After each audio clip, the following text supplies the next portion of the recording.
el tema de discusión con algunos audios. No va a haber tantos audios históricos, pero sí voces recientes que hablan sobre esta temática. Y además vamos a comunicarnos con dos periodistas que no sé si denominarlos dentro del arco de los periodistas militantes. Me estoy refiriendo a Hugo Pressman, muy reconocido no solo aquí en el ámbito de Marcos Paz, por supuesto, con Mediodías con Opinión, y además, por supuesto, su programa de todos los días, excepto, si no me equivoco, viernes o jueves, pues lo vamos a consultar bien a él, que es El Tren por AM Cooperativa. Y para verlo también desde otro ángulo, con otro periodista que es dirigente de Unión Cívica Radical, me estoy refiriendo a Luis Domeniani. Esto más adelante. Me presento, Bernardo Elfman, acá para llevarle 60 minutos con muchísima política, con muchísimo de todo lo que pasa tanto en la provincia, en la nación y por supuesto aquí en Marcos Paz. Si usted se quiere comunicar, lo puede hacer al 477-4371. Como esta línea siempre está ocupada por los llamados telefónicos, le dejo un celular que puede ser el 011 15 678 30932. Además, como estamos en internet, vamos para Argentina y el mundo, www.radiopublica.marcospaz.gov.ar. Estamos acá en la 90.7, la radio pública de Marcos Paz. Y ahora sí, no robo más tiempo, ya son las 6:10, vamos a ir con el primero de los audios, que es un reconto de 678. Tenemos también la otra mirada, la otra cara, pero en este caso, ¿qué pasa con esto de la ley de ética pública? Escuchamos. El estilo de Jorge Fontevecchia, la falta total de ética periodística. Sin ahondar en las mentiras y bajezas de que fueron víctimas el último año Sofía Gala, Flor Peña, Dalma Maradona y el Flaco Spinetta, la absoluta falta de ética de Fontevecchia queda perfectamente retratada en los dichos de la hermana de José Luis Cabezas y el ex fotógrafo de perfil Esteban McAllister. ¿Cómo fue aquel episodio de hace 15 años que te costó no trabajar más en el periodismo? A ver, yo tenía un acuerdo con Perfil, o sea, iba al programa de Grondona que se emitía los jueves, y el cierre del programa era una charla entre Berbinsky y Grondona. Se queda en el programa el doctor Aullero. Cuando empieza el diálogo entre Grondona y Berbinsky, se cae al piso Aullero. Estábamos 3 fotógrafos presentes. Nosotros pensábamos que tenía un ataque de epilepsia o algo, y lo que acordamos entre nosotros es que cuando se recuperara íbamos a hacer la foto. Y enseguida nos dimos cuenta que no, que era algo mucho más grave. ¿Y qué pasa después?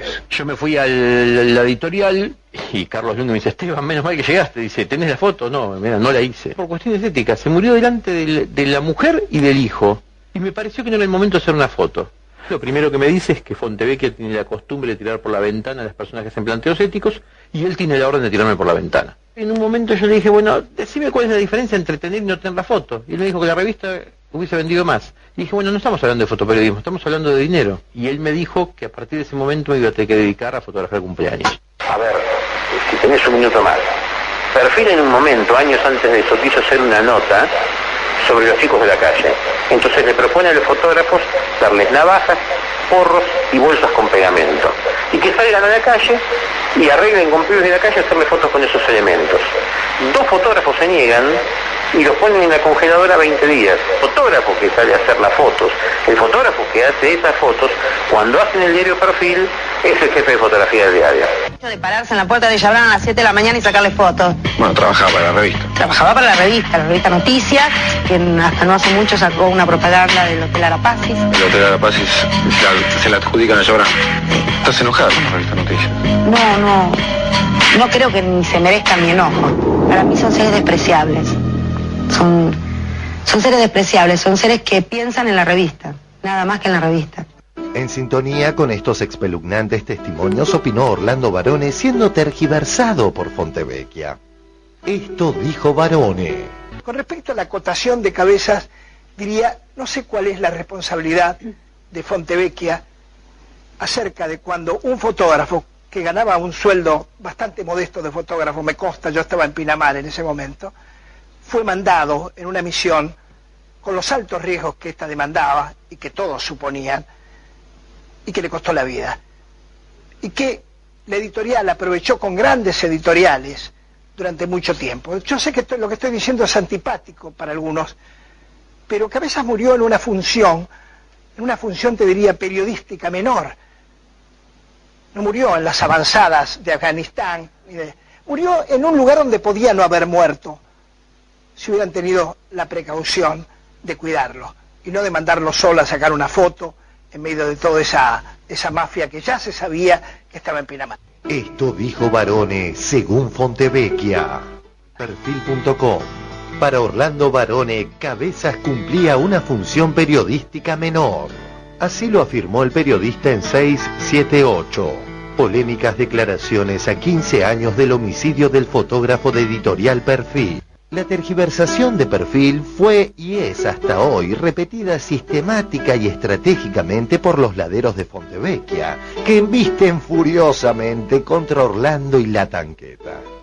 José Luis, como todo buen reportero gráfico, se cargaba de adrenalina a la hora de molestar a los poderosos. Se jugó la vida en eso y la perdió. Por eso me indigna tanto que un pigmeo de 6, 7 u 8 centímetros haya dicho que el periodismo que hacía José Luis era menor, de poca importancia. Eso habla de la altura del pigmeo. Muestra desde dónde mira los acontecimientos, de su cobardía de nene bien acostumbrado a cubrir cócteles y frivolidades. Y también de su impunidad.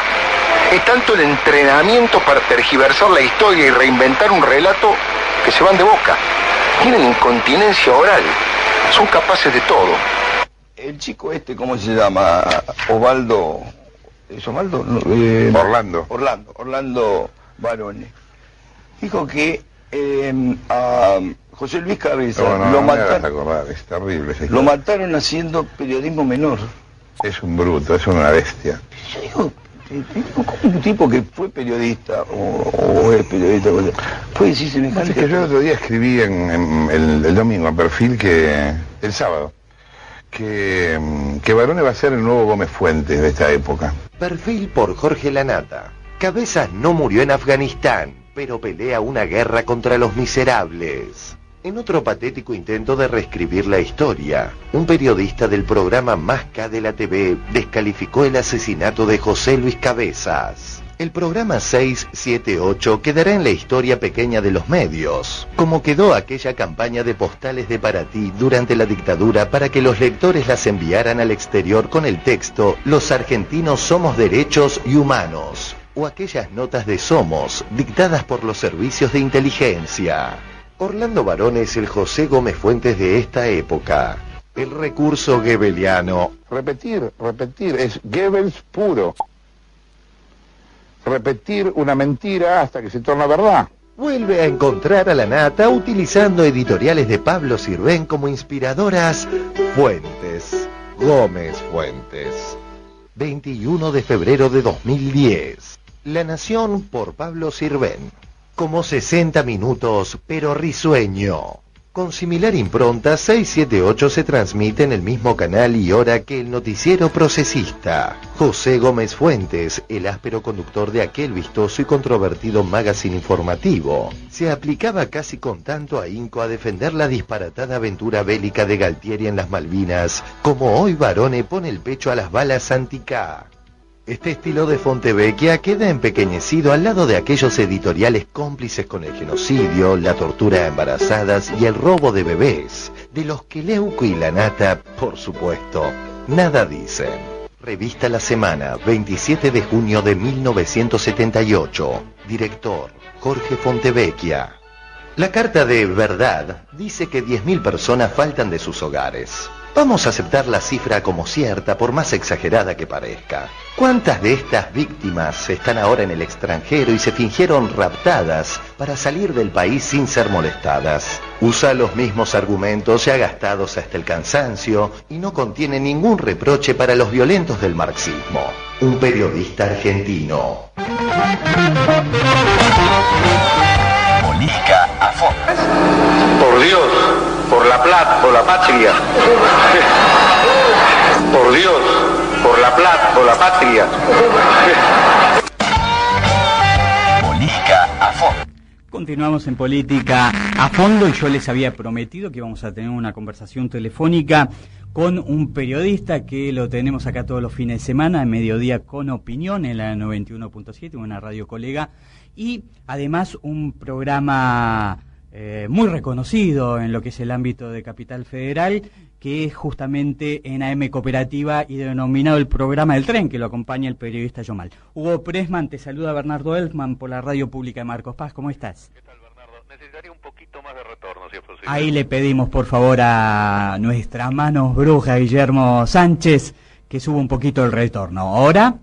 Un poquito más, si puede. Ahí me parece que está perfecto. Yo te escucho bárbaro. Ahora me escucho mejor, sí. Bien. Hugo, a ver, ¿qué te pareció la declaración de la presidenta sobre que los periodistas deberían dictarse una ley de ética pública? Mira, no me puse a reflexionar mucho sobre el tema. En principio no me siento inclinado a ese tipo de propuestas. Sí me parece que la ética del periodista sí debe decir desde qué lugar habla y quiénes son sus avisadores. Eso es lo más elemental de la ética periodística. Pero si vende eso, ¿no se dechaba ya hacia dónde va? No te entiendo. Claro, digo, yo planteo, igual digo, a ver, uno ve, por ejemplo, en mi página quiénes son los que auspician. Sí. Uno no sabe si hay más allá de eso. Digo, es muy difícil si hay algún sobre en negro, ya éticamente no está bien, y menos lo va a plantear, ¿no? Eso forma precisamente de parte de la ética del periodista, de que sus anunciadores estén a la vista. Si tiene anunciador, bueno, muchas veces, y esto lo ha dicho mucho la gente de ADAT en Radio 10, que muchas veces recibían dinero por no decir las cosas, no por decirlas. Bueno, eso es como es un soborno. Claro, bueno, forma parte de este tipo. Hay muchísimos periodistas. En el caso de Bonelli es ampliamente conocido el tema de un newsletter que él enviaba desde el Ministerio de Economía, incluso en algún momento hasta el mismo Cavallo lo llegó a hacer referencia a eso. Ajá, ¿y qué significa eso para entenderlo un poquito más? Y lo que significa es que de alguna forma, si a vos desde un determinado lugar te permiten hacer negocios particulares, de alguna forma establece un grado de compromiso.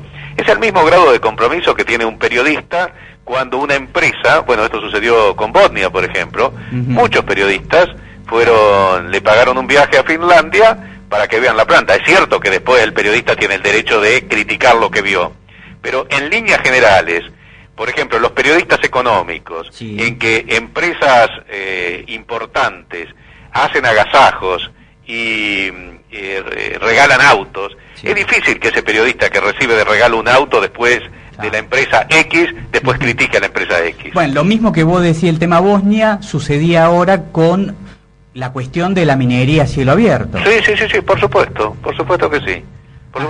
Es decir, el primer elemento es que los anunciadores estén claros. Si recibe por detrás, bueno, eso es imposible de saberlo. De alguna forma uno puede detectar, por ejemplo, cuando uno lee las notas de Morales Solá en La Nación, está claro que hay mucha información de la Embajada de los Estados Unidos, cosa que por otra parte, si uno lee el libro Wikileaks de Guillermo O'Donnell, eso se ve perfectamente que de Santiago O'Donnell, perdón, esto es así, por ejemplo, ¿no?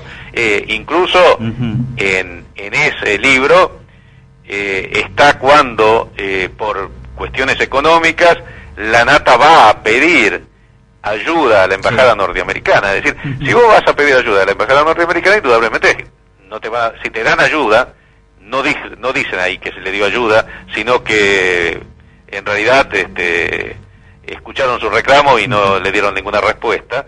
Quedás condicionado, obviamente. Pero, a ver, Hugo, ¿no es lo mismo pensar en cuando uno ve 678 que toda la información se la pasa al Estado? Sí, por supuesto que sí. Pero, ¿sabés cuál es la diferencia?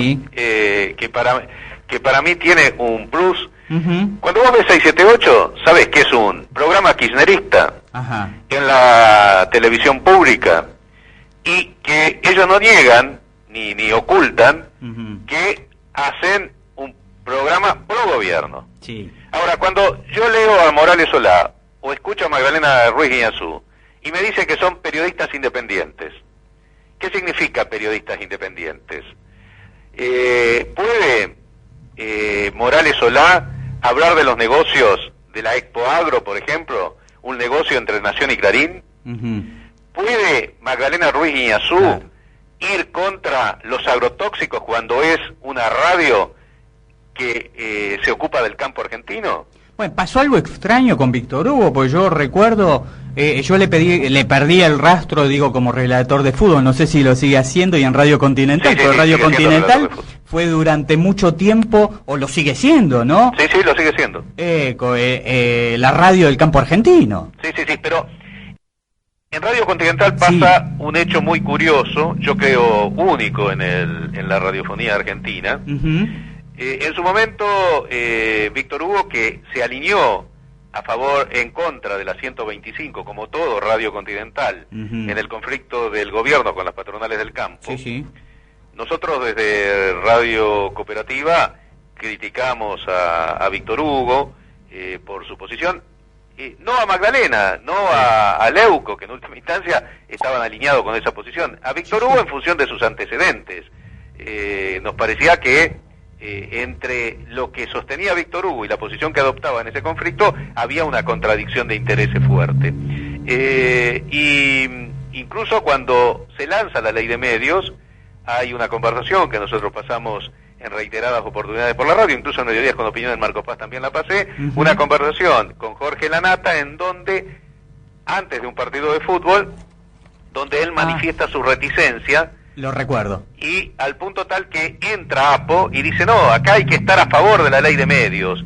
Y Víctor Hugo dice, acá no hay orilla buena, las dos orillas son malas. Y bueno, recuerdo que la primera vez que fui a Radio Continental a invitarlo a Víctor Hugo a que venga al programa, él me dijo, pero ustedes me pegan con un caño. Y sí, le digo, efectivamente es así. Le hemos pegado con un caño al principio de la ley de medios y durante todo el conflicto agropecuario. Bueno, es eso, es decir... ¿Lograste que cambie de opinión? No, yo creo que... Mira, yo tengo en este debate, cuyos emblemas son de pronto Víctor Hugo y Jorge Lanata, Víctor Hugo es un crítico del multimedio Clarín mucho antes que los Kirchner, muchísimo antes que los Kirchner. Y me parece que cuando el gobierno, y también de las AFJP, cuando el gobierno adopta esas medidas, él va virando su posición.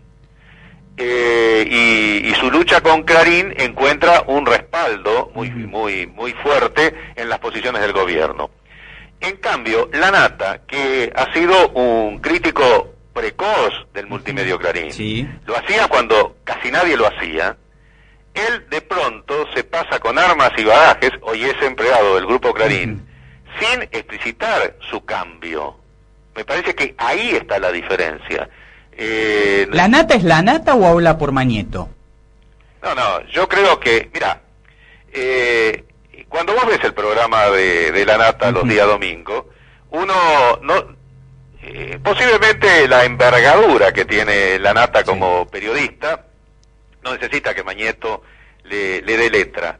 Lo que sí creo es que cuando uno está en el multimedio Clarín y ha sido contratado aparte como figura estrella, vos pensás que la presencia de Lanata hoy como el periodista más fuerte del multimedio Clarín, ha puesto toda la estructura de Clarín en favor de Lanata, va contra, por ejemplo, con directivos muy importantes periodísticos del diario, como Ricardo Kirschbaum, a los cuales Lanata, desde el diario Crítica, le infirió una larga retaída de adjetivaciones descalificatorias. De manera que se tiene que tragar, por ejemplo, Kirschbaum, toda esa situación. Ahora, lo que Lanata no ha explicado, porque no puede explicar, cómo denunciaba al multimedio, y hoy, él también dice que es periodista independiente, desde ese lugar, obviamente, fíjate que toda la crítica es hacia el gobierno. Muchas de las críticas que hace Lanata son correctas. Ahora, ¿por qué no hay críticas de otro tipo? En ese aspecto me parece que Reinaldo 7K se acierta cuando dice sospeche del periodista que encuentra que todo está bien, como del periodista que encuentre que todo está mal. Esa es una buena definición. Está perfecto. Y siguiendo con este tema de la nata, yo tengo un audio que no sé si nos va a dar tiempo para pasarlo en el día de hoy, porque después tenemos también otro llamado para seguir con esta cuestión, donde plantea, cuando le responde a la presidenta sobre este pedido de la ley de ética pública, y dice, entre otras cuestiones muy fuerte, que este es el gobierno más corrupto de la historia argentina. Sí. ¿Lo has escuchado? ¿Lo has visto? Lo he escuchado, sí. Yo en general, debo decirte que en general no escucho el programa, pero después veo algunos retazos después por internet, que está totalmente, todo el programa lo suben a internet. Yo no creo que sea el gobierno más corrupto, creo que hay islas de corrupción fuertes, sin lugar a casos fuertes. Sí. Pero me parece que no hay una corrupción estructural como existía con el menemismo. Pero creo que es un déficit importante las manchas de corrupción que afloran en el gobierno, declaraciones juradas difíciles de justificar. El tema de Vudú, más allá de la responsabilidad de Vudú, lo que indudablemente es un escándalo es que no se conozcan quiénes son los accionistas de Olfan. Eso sí que no puede tener ningún tipo de justificativo, por ejemplo. Bueno, y este es uno de los ítems de los cuales se agarra la oposición cuando la presidenta plantea la ley de ética pública. Dice, ¿por qué no empezamos por casa? Pero yo creo que no habría que... yo creo que hay que exigirle al gobierno las cosas cuando hay hechos de corrupción, denunciarlos, y efectivamente son muy difíciles de que expliquen desde el punto de vista de la ética pública el incremento de sus declaraciones juradas. Pero eso no puede ser respondido desde el periodismo diciendo que el periodismo está al margen de eso. El periodismo debe indudablemente dar cuenta de sus actos. No es posible que aquel que se coloque en el lugar de fiscal considere que él está exento de declarar de dónde vienen sus ingresos. Me parece que una cosa no quita lo otro. Eso me hace acordar cuando de pronto un empleado que gana, supongamos un maestro que gana, no sé, 5.000 pesos, dice, pero qué barbaridad, alguien del sindicato de Moyano gana 10.000 o 12.000. Claro. Bueno, la cuestión no consiste en que el de Moyano gane 12.000, sino que el maestro gane eso. Exactamente. Hugo, se me va el tiempo, la verdad que te agradezco muchísimo. Te quiero hacer una consulta porque sé que vas a iniciar un viaje muy particular, muy emotivo, con mucha historia, con mucha emoción. ¿Nos podés contar un poquito? Sí, salgo mañana precisamente y voy a estar en Varsovia. Estaré en lo poco que queda del gueto de Varsovia, un hecho de esos hitos de la humanidad, porque... ¿Tuviste familia ahí, 200... Hugo? ¿Cómo? ¿Tuviste familia ahí? No tuve familia, pero un grupo de 250 jóvenes enfrentaron a la más poderosa maquinaria bélica y desde el 19 de abril hasta el 8 de mayo resistieron con armas precarias, una resistencia que tuvo un periodo más prolongado que las defensas de Francia o de Bélgica o de Holanda. Así es. Después estaré también en el campo de concentración de Auschwitz, un emblema del horror de la humanidad, ¿no? Estaré también en San Petersburgo, ahí donde se inició la Revolución de Rusia, un emblema también en su momento de las utopías del inicio del siglo XX, y en Moscú. Bien. Te juro que cuando nombraste Auschwitz ya se me puso la piel con una sensibilidad especial, ¿no? La verdad que hay que tener un emblema, un corazón. Me imagino el porqué, lógicamente, de que vas a estar ahí, pero no es fácil, ¿no? Mira, yo estuve en Alemania 2 veces. Una fue en el año 78 y estuve en Múnich. El primer campo de concentración nazi fue el de Dachau, que está a pocos kilómetros de Múnich. Intenté ir esa vez, pero había tal cantidad de nieve que era imposible llegar ahí. Y la verdad que hace poco estuve en la ESMA, haciendo una visita guiada en la ESMA. Y porque justamente en algún momento tenía que conocer cómo había sido el emblema de los campos. El Auschwitz argentino es la ESMA, ¿no? Exacto.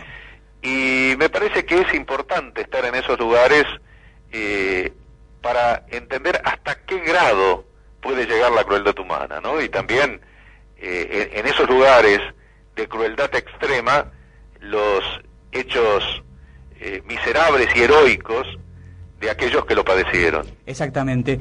Para que los más chicos puedan entender cuánta gente pasó por Auschwitz, cuánta gente mataron los nazis en Auschwitz. Y se habla de 1,5 millones de personas, ¿no?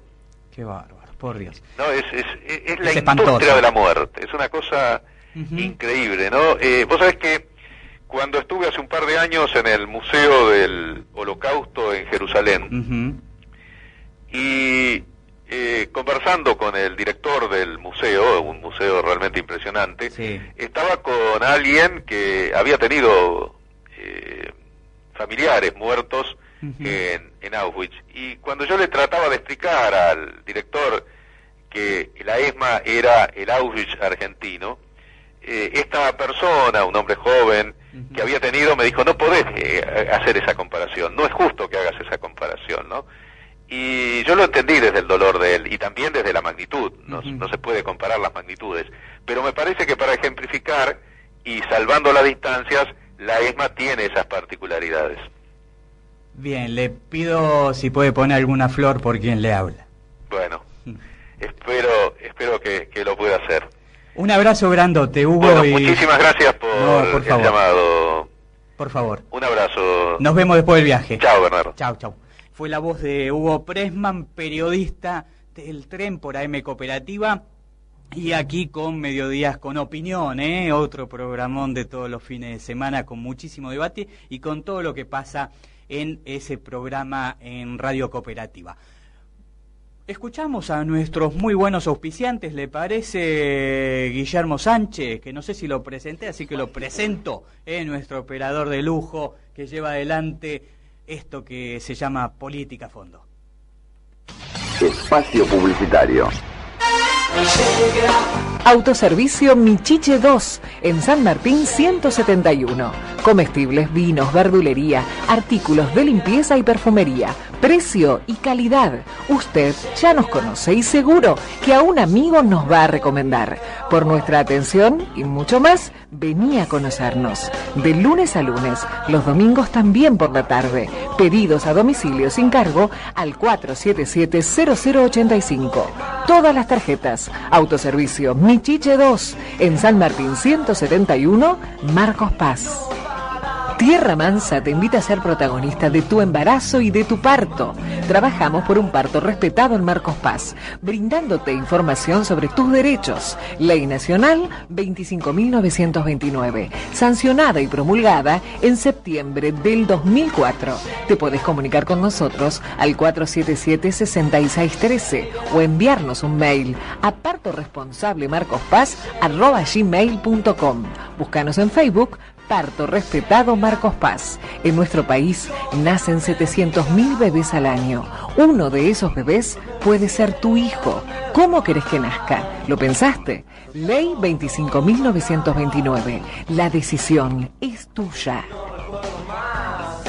¿Querés mejorar tu salud, tu estética, tu vida? No lo dudes. Esmeralda Relax Center, único en Marcos Paz. Cama de masajes con piedras y rodillo de jade. ¿Tenés estrés, retención de líquidos, toxinas, insomnio, triglicéridos, problemas de columna? Olvídate. Después de Esmeralda Relax Center, todo queda en el pasado. Tratamientos corporales con aparatología de última generación. Electrodos, radiofrecuencia y botas linfáticas y abdomen. Estamos en Avellaneda 1541, de lunes a viernes, doble turno, y sábados por la mañana. Arma tu promoción. Descuentos para pensionados y jubilados. Solicita turnos al 01115 5982 8998. Esmeralda Relax Center, en Avellaneda 1541, único en Marcos Paz. Fin de espacio publicitario. Continuamos en Política a Fondo. Nos quedan 20 minutitos. Ahora vamos a ir con un audio, con otra voz muy reciente, en el día de hoy. Reunión plenaria de Forja, la Concertación aquí en Marcos Paz, o sea, los radicales que no están con el radicalismo oficial, sino que están con la presidenta Cristina Fernández de Kirchner, con este modelo, peronistas que no están en algún lugar, llámese Frente para la Victoria o el mismo Partido Justicialista, están contenidos acá, independientes, socialistas y algunos otros. Estuvo Gustavo López, que es el subsecretario general de la presidencia, por supuesto el intendente Ricardo Curuché. Hubo muchísima gente, más que nada militantes de diferentes secciones. Había 4 o 5 secciones de la provincia de Buenos Aires, por supuesto mayoría de la primera, y ahí lo consultamos a Gustavo López. Toda la nota va a estar en www.marcospaz.com.ar, pero ahora vamos a escuchar un pedacito de la misma donde él habla de 2 temas centrales, ¿Qué pasa con aquellos distritos donde hay algunos intendentes acá, como en este caso en Marcos Paz? No se habló puntualmente, pero sí quedó en evidencia el tema de que se van a presentar algunos funcionarios en las listas, o en una de las listas, en este caso de la elección interna al radicalismo el 14 de octubre. Estamos hablando de un radicalismo que es oposición. ¿Qué decía al respecto? Y además también habla de la ley de ética pública pedida para los periodistas. Y después de esto, sí, vamos a ir con Luis Domeniani. Lo escuchamos a Gustavo López. Un distrito ahora con la interna del radicalismo que se suspendió y pasa el 14 de octubre. Estoy hablando de la interna oficial del radicalismo, que es partido opositor a Cristina Fernández de Kirchner y el kirchnerismo. Hay algunos distritos donde hay intendentes acá y se suman a alguna lista. ¿Cómo lo ve usted eso? Yo lo veo mal, hay que terminar con eso. Digo, las internas de los partidos políticos son de cada partido político. La interna radical tiene que votar los radicales, a la interna peronista los peronistas. Nosotros estamos formando Concertación Forja, casualmente, en mi caso, que vengo del radicalismo, para no participar más de la interna radical, no para participar. ¿Esto se lo va a debatir en algún momento? No, nosotros hoy ha venido gente que todavía está en el radicalismo y le dijimos que termine con esto. Por ejemplo, Vicente López, que es una gran persona, que es el vicepresidente del radicalismo. Vicente López le dijimos, mira, estamos haciendo forja para que te vayas del radicalismo. No se puede estar, no se puede ser eso oficialista y estar en un partido opositor. Le hago la última y le agradezco su amabilidad. ¿Qué opina usted de la última declaración de la presidenta con respecto a estar pidiendo a los periodistas una ley de ética pública? A ver, yo sí, periodista. Sí, pero yo no sé si pide una ley. Yo creo que la colegiatura obligatoria yo no estoy de acuerdo. Es decir, que alguien diga quién es periodista y quién no, no estoy de acuerdo. Que haya un código de ética, sí. Que ese código de ética sea privado de los periodistas también. Y quizá que haya una ley que diga de dónde cobran sueldo también está bien. Pero no si alguien se refiere a la colegiatura, en el sentido de quién trabaja y quién no trabaja. El trabajo del periodista es libre. Yo creo que la presidenta apuntó más a la cuestión ética y no de trabajo, es decir, cada uno dice y escribe lo que quiere, pero también el ciudadano tiene derecho a saber quién le paga. Como funcionario público. Exactamente. Entonces, en realidad me parece que lo que hay que hacer es transparentar cada uno de los trabajos. El periodista forma opinión, tiene derecho a tener su propia opinión, pero si además es empleado de alguien, esa opinión puede no ser independiente y puede estar influenciada por el sueldo que le paga a alguien. Por lo menos la gente tiene que saber quién le paga el sueldo. Esto tanto para los privados como para aquellos que hoy tienen programas en radios del Estado, ¿no? Absolutamente todos. De dónde cobran el sueldo, y esto no es desmerecer a nadie, es que la gente sepa desde qué lugar escribe cada uno. Gustavo López, muchísimas gracias. A usted. Política a fondo. Que nos dejemos de andar de cumbres en cumbre y que nos vayamos directo a luchar contra el alfabetismo, carajo. Luchar contra el alfabetismo, carajo. Que lo podemos derrotar en pocos años. Política a fondo. Continuamos en Política a Fondo acá corriendo porque somos orquesta, hay que estar en todo, ¿no? Estábamos haciendo un llamadito porque ya lo tenemos en línea. Recién escuchamos al subsecretario de Presidencia de la Nación, Gustavo López, y lo tenemos en línea para hablar, también lo habíamos prometido, así como hablamos con Hugo Presma, en este caso con un periodista que además es dirigente radical. Me estoy refiriendo a Luis Domeniani. Luis, ¿me escuchás? Muy bajo, Bernardo. Muy bajo, el retorno es muy bajo. Dale, ahí le pedimos que vaya subiendo el retorno. Sí, me alejo un poquito. ¿Me escucha? ¿Ahora? Sigue siendo bajo. Bueno, No intentamos. escucho, todavía A ver, ¿ahora, Domeniani? Ahora sí, no, igual. Bueno, está. A ver si nos podemos entender. Si no, agarramos un megáfono si es necesario. Luis Domeniani, lo llamamos en principio para hablar sobre esta declaración de la presidenta pidiendo a los periodistas una ley de ética pública. ¿Cuál es su opinión? No, a ver, digamos, hay cosas que en la vida parecen que son correctas, pero depende de quién las diga, ¿no? Esto para empezar. Para seguir, a ver, una ley de ética pública, desde ya que no. Ética pública es un problema de la cuestión económica de los funcionarios. A eso se refiere cualquier tipo de ley de ética pública.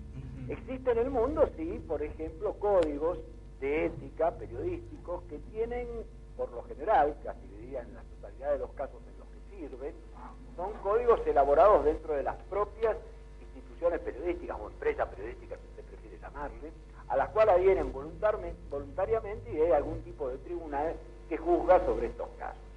Realmente hacer que el Estado elabore algún tipo de ley siempre suena a una coerción de la libertad de expresión. Generalmente el Estado no es algo neutro, sino es algo políticamente dirigido, siempre hay un gobierno, siempre hay una mayoría parlamentaria y siempre elabora leyes en este sentido que tienen que ver con lo que quisiese que dijesen los medios de comunicación y con sanciones cuando dicen las cosas que ellos no quieren que se digan. Así que por lo tanto, desde ya que no. Para seguir, le diría que me parece irónico, me parece sarcástico, me parece además contradictorio, sería una palabra muy suave, el hecho que el gobierno que tiene casos de corrupción para tirar para el techo, que tiene un vicepresidente que hoy está presidiendo una sesión para nacionalizar la empresa con la cual él se quedó, realmente hable de ética pública, no, me parece un chiste de muy mal gusto. Igual, a ver, a mí me parece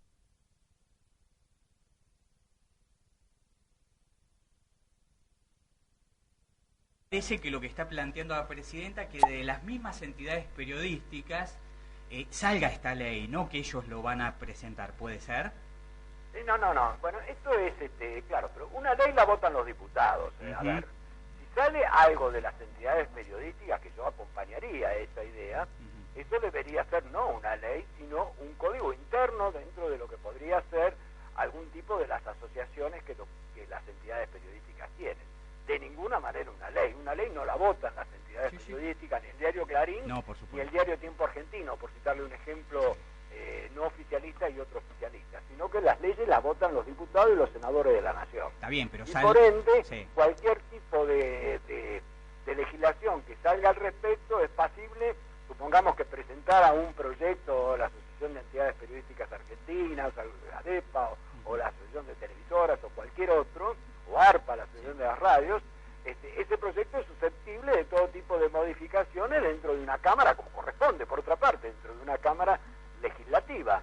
De ahí que, por lo tanto, realmente la idea de que van a sancionar una ley hecha sobre la base de lo que las entidades periodísticas estuviesen de acuerdo es particularmente azaroso, digamos. Igual, a ver, Luis, a mí me parece que el planteo que hacen, y además, bueno, como lo tomó en nombre propio en esta cuestión en cadena nacional, que habla de una situación muy particular, de un lobby que hace el periodista Bonelli, a mí me parece que pasa por ahí, ¿no?, la cuestión. Dice, blanqueemos el tema de las pautas, blanqueemos para ver si uno habla por uno o habla por la empresa, o habla por una empresa o industria o comercio o un servicio público, ¿no?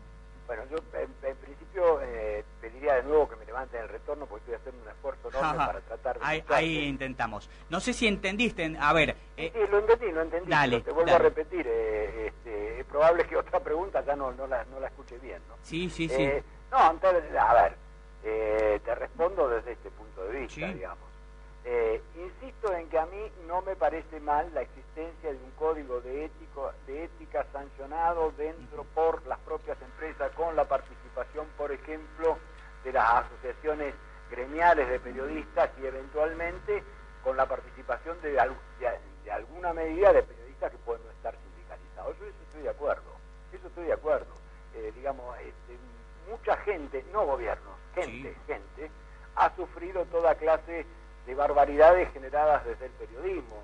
Yo recuerdo, por poner el viejo caso Pengerec, donde acusaron a una persona que tenía una zapatillería en Florencio Varela, fue el diario Crónica, ya cuando salía el hombre era inocente, y sin embargo, para los que tenemos la edad que yo tengo, seguimos creyendo que ese hombre fue el que la asesinó, aunque después a la chica Pengerec, aunque después la justicia demostró se demostró en la justicia que no era así. No, yo estoy de acuerdo en un código de ética. Lo que insisto es, esto es como si usted me hablara de que, no sé, Lucifer me dice que el pecado es malo. Y bueno, sí, el pecado puede ser malo, pero si me lo dice Lucifer, lo creo como nada. ¿Es correcto usar la cadena nacional para hablar en primera persona y sobre todo acusar a alguien de algo? No, yo creo que no es la vía correcta, pero la verdad es que el uso de la cadena nacional, tal cual se lo plantea la Presidenta de la República, es algo que es incorrecto. No importa si es para hablar de Bonelli, de mí, de vos o de quien sea. Me parece que eso es un abuso terrible. Por otra parte, habría que agregar en esto de la ética, la verdad que un gobierno que genera una pauta publicitaria multimillonaria en una etapa donde la Argentina tiene montones de problemas económicos y particularmente casi todos ellos, o gran parte de ellos, generados a partir de un gasto público inconmensurable que realiza este gobierno. Y esa pauta, además, está dirigida sin ningún criterio científico, es decir, está dirigida exclusivamente hacia los amigos, o no exclusivamente, pero con un grado de la balanza, el fiel de la balanza totalmente puesto del lado de los amigos, es decir, de los medios que les son afines. Realmente hablar de ética es como, insisto, es una cosa, me parece, como diríamos en el pueblo, me parece una cachada. Ajá. Bien. Domeniani, usted participa del grupo de periodistas que le pide a la Presidenta que realice conferencia de prensa, ¿no? Así es. Bien, ¿cómo nació esto? Y a ver... Más que le pedimos a la Presidenta que realice conferencia de prensa, conferencia de prensa sería un vehículo. Lo que le pedimos al gobierno es que responda. Porque fíjese que, por ejemplo, uno puede pensar, una conferencia de prensa, sí, pero también está la ley que obliga al Estado Nacional a dar información cuando es requerida como tal según determinados requisitos. Todos nosotros, todos los que integramos ese grupo de periodistas inquietos ante la falta de transparencia en materia comunicacional que tiene este gobierno, hemos elevado toda clase de peticiones, hemos hecho hasta ejercicios a propósito, ¿no? De mandarle a funcionarios, acogiéndonos a los beneficios de dicha ley, un cuestionario. Nunca, pero absolutamente nunca fue respondido. Esta ley fue votada mientras era presidente de la República Néstor Kirchner, otorga 10 días de plazo a los funcionarios para que respondan a las requisitorias, amplía ese plazo en el caso de que se excusen por alguna razón a otros 10 días más, es decir, un total de 20 días para responder a cualquier demanda que desde los medios de comunicación se les formule, y nunca jamás responden. Entonces ya no se trata solamente de un problema de conferencia de prensa que suena más a show mediático y a las posibles vanidades de aquellos que la integran de un lado y del otro, es decir, los que responden y los que preguntan, sino que se trata, dice llanamente, de la transparencia en materia informativa frente a los requerimientos que por escrito se le realizan a los funcionarios y que están legislados por ley. Ahí tiene. Pedimos una ley de ética pública y no cumplimos con las leyes que existen. Bueno, Domeniani, a ver, uno a veces ve los títulos, sobre todo de los diarios más importantes, o el diario más importante que es Clarín, y uno ve como cierto ensañamiento en contra de medidas que lleva adelante el gobierno, como que es una guerra, todo o nada. no sé cuál es la pregunta, pero no, es posible que así sea, porque en definitiva cada lector, usted o yo, o cualquier otro de los lectores, tiene derecho a pensar lo que quiera frente al título que le exhibe un diario.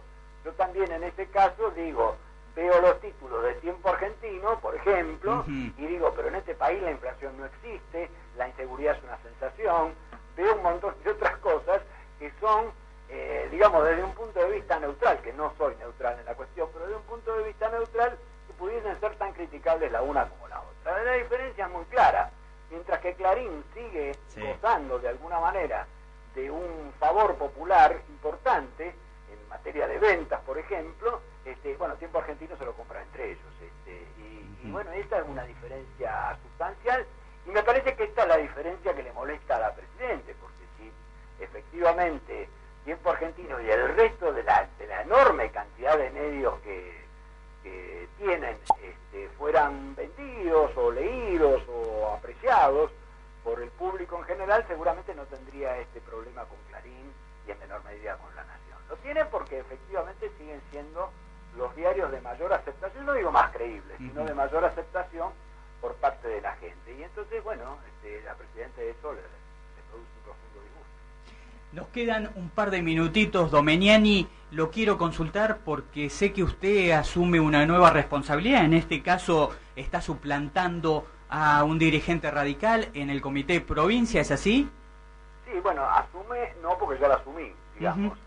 Y se trata simplemente de que se produzca una renuncia en el plenario del Comité de la Provincia de Buenos Aires, que son 15 miembros, y que es el encargado de manejar la cotidianidad del radicalismo provincial, y bueno, yo era justo el primer suplente, así que ante la renuncia pasé a ser titular.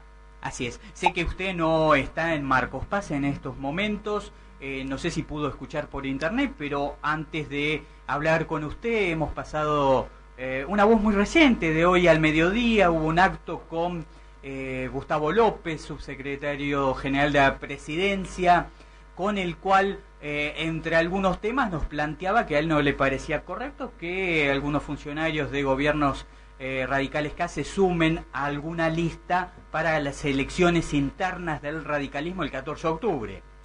Bueno, la verdad es que de alguna manera me sorprende porque él se sumó al kirchnerismo estando en el radicalismo, pero me parece que por lo menos,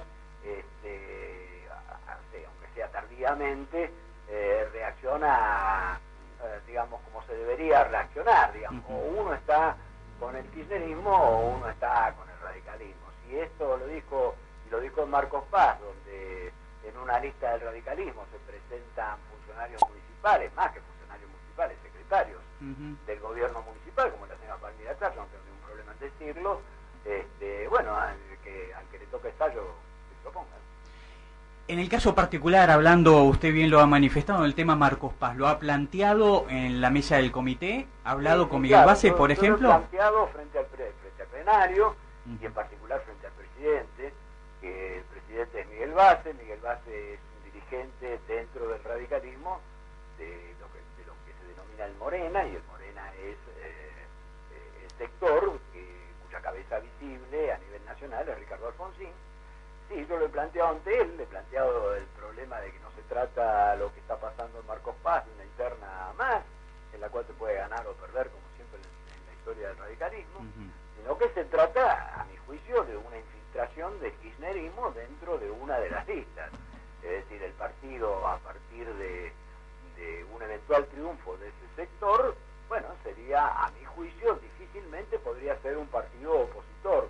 Estaríamos nuevamente dándose las circunstancias que originaron hace 4 años exactamente la intervención del radicalismo por parte del Comité de la Provincia de Buenos Aires, cuando en aquella época el señor González era presidente del partido, la señora Char era vicepresidente del partido, y por supuesto actuaban como apéndice del gobierno municipal, que era oficialista, es decir, kirchnerista, y el partido estaba claramente ubicado en la oposición. En aquel momento, algunos dirigentes que hoy comparten la lista con Palmira Char, bueno, apoyaron la intervención bajo precisamente estos argumentos. Hoy, bueno, parece ¿Qué le dijo Base? ¿Se vio sorprendido o lo sabía?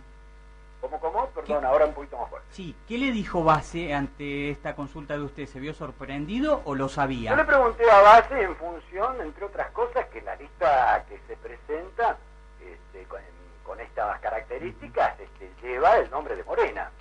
Con lo cual, digamos, en primer lugar quería saber si esto tenía o no el aval de él y de Ricardo Alfonsín. Por supuesto me contestó por él y me dijo que él ignoraba que la señora Char fuese funcionaria, secretaria dentro del gobierno municipal, que él sabía que era funcionaria, pero no semejante nivel de responsabilidad que implica un compromiso político. Bien, Dominiani, le hago la... Sí. A la vez me dijo que bueno, si él si se podía hacer algo para que esto no ocurriese, que yo le dije, mira, esto responde al Morena, está en manos del Morena, no en manos nuestras. Sí, le hago la última muy cortita. Perdón, y quedó en hacer algún tipo de gestión al respecto. Yo no sé si habrá hecho o no, hasta ahora a mí no me ha comunicado nada. Bien, le hago la última cortita. La dirigente del comité. Sí, Dominiani, le hago la última cortita. Tiene que ver, por supuesto, con la elección del 14 de octubre. Ustedes habían renunciado, la lista que lleva como candidato a Juan Carlos Rossi había renunciado mediáticamente antes de la elección, antes de que fuera suspendida por toda la cuestión de los padrones. ¿Y ahora qué va a pasar? ¿Están reviendo la situación o sigue todo igual? Eso se va a debatir, todavía no hay una posición unánime al respecto. Hay quien piensa que, dadas las condiciones de lo que significa la presencia del gobierno municipal en la otra lista, esto no es una disputa interna, sino que excede lo interno y que por lo tanto no debe dirimirse en una compulsa interna. Y hay quien sostiene lo contrario, hay quien sostiene que igual debería irse a la elección, tratar de ganarla obviamente, y queda ahí la duda flotando, que en caso ya sea de ganarla o de perderla, indudablemente los números no van a dar para ningún sector como para que se quede con la totalidad de los cargos. Entonces la pregunta es si hay o no, o en todo caso el debate, es si hay o no vocación de compartir cargos partidarios con personas que están integradas al kirchnerismo a través del gobierno municipal. ¿Ustedes tienen vocación de hacerlo? ¿Cómo? ¿Ustedes tienen vocación de hacerlo? No entiendo. Si ustedes tienen vocación de ir en una lista conjunta en caso de que no se dé una mayoría absoluta. Bueno, eso tiene que ver con la gestión que haga Miguel Base, y eso implicaría automáticamente la renuncia de ambas listas y una conformación de una tercera lista, cosa que yo veo como francamente difícil, pero negarse de plano sería una intransigencia que iría en contra de lo que uno podría llamar el devenir del partido. Por lo tanto, a mí no me parece lógico negarse de plano, y en todo caso habrá que analizar si esto se da, y yo insisto, me parece muy hipotético, habrá que analizar cuáles son los nombres que integran esa nueva lista común. Deben bajar las dos listas existentes y integrar una lista común. Y bueno, y aquí la razón básica de este planteo, que es la figuración en la lista del Morena de personas vinculadas a la municipalidad de Marcos Paz, obviamente debería desaparecer, por lo tanto debería quedar fuera. Dominiani, muchísimas gracias. No, al contrario, gracias a vos. Bien, ha sido la palabra de Luis Dominiani, periodista y dirigente radical, hablando de todas estas cuestiones, la ley de ética pública y qué va a pasar de aquí en adelante, sobre todo con la elección del 14 de octubre de la interna radical. Por último, chiquito, antes de irnos, Perlita, hoy en la reunión de Gustavo López con todas las fuerzas políticas de la Concertación Forja, en un momento cuando había un brindis, Daniel Siciliano, que es el segundo de Gustavo López, planteó algo así por abajo, en realidad por arriba, como una futura diputación del intendente de Marcos Paz, que me miraba y dice, chau, esto sale en la página. Bueno, lo tenía que decir, esto será para el año que viene y veremos qué pasa. Nos encontramos dentro de una semana. Muchísimas gracias, Guillermo Sánchez, muchísimas gracias a los chicos. Ahora viene Alto Voltaje, ¿no? que nos han dado unos minutos y nos despedimos. Hasta la semana próxima con mucho más política a fondo y además, me lo marca acá Guillermo Sánchez, tenemos la segunda parte de esta discusión. Vamos a escuchar a la Nata que decía con respecto a toda esta cuestión de la ley de ética pública. Chau. Transformación del sistema educativo que ya está en marcha. Se eliminarán totalmente las escuelas precarias. Se eliminarán totalmente las escuelas precarias. Política a fondo. Servicio TELAM para la radio. Se aprobó el proyecto de expropiación de la ex Chicone. El Senado aprobó por 44 votos a favor y 20 en contra el proyecto de ley de expropiación de la compañía de valores sudamericana ex Chicone,